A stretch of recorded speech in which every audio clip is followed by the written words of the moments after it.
ಐದಾರು ಅಂಶಗಳನ್ನ ಕಂಪ್ಯಾರಿಸನ್ ಮಾಡ್ಕೋಬೇಕಾಗ್ತದೆ, ನೋಡ್ಬೇಕಾಗ್ತದೆ. ಮೊದಲೇದು ಹಳ್ಳಿಯ ಪರಿಸರ.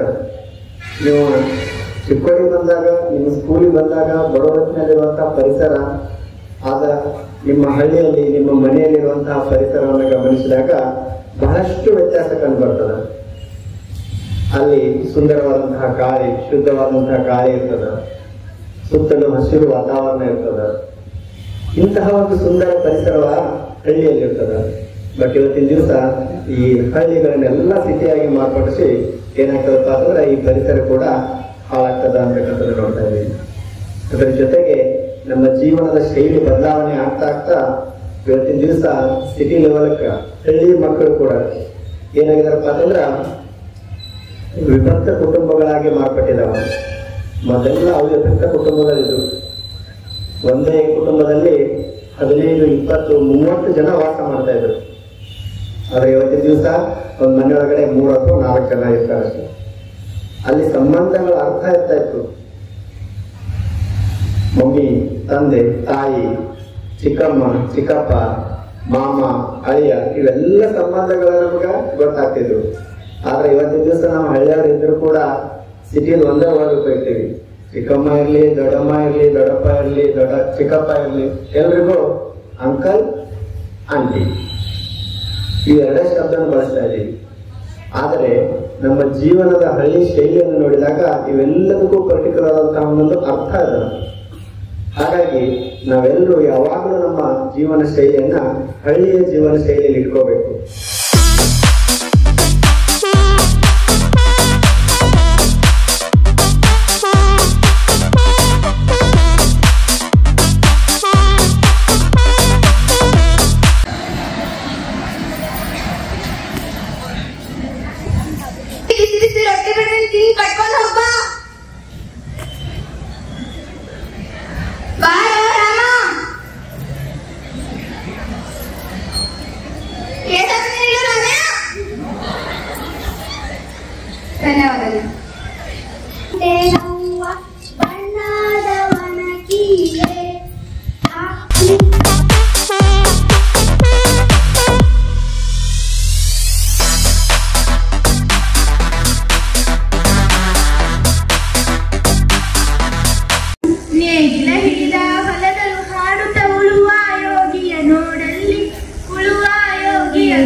ಗುರ್ಜಿ ಬಂದಳವ ಬರ್ರವ ಓಡಿ ನೀರಕ್ಕವ ಮಳೆ ಇಲ್ಲ ಊರಾಗ ಮಳೆ ಬರ್ತೈತು, ಮಳೆ ಇಲ್ಲ ಊರಾಗ ಮಳೆ ಬರ್ತೈತು.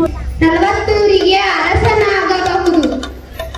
ಈ ವರ್ಷ 10ನೇ ವರ್ಗದ ವಿದ್ಯಾರ್ಥಿಗಳು ಎಲ್ಲ ಪಾಸ್ ಆಗುತ್ತಾರೆ.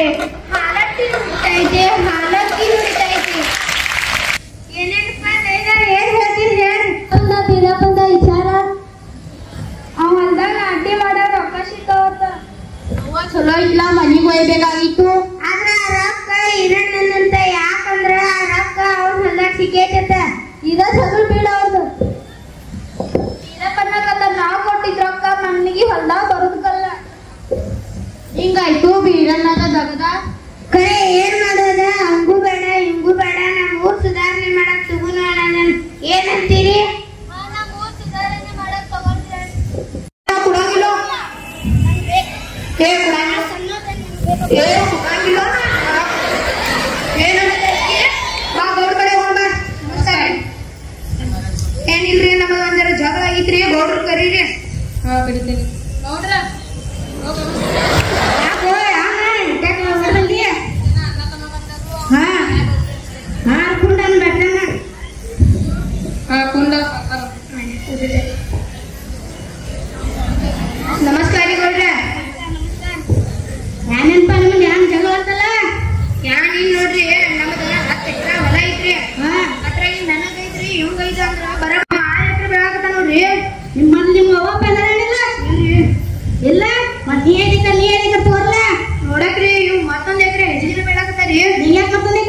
ನಿಮ್ಮ ಅವ್ವನ ಕಡೆ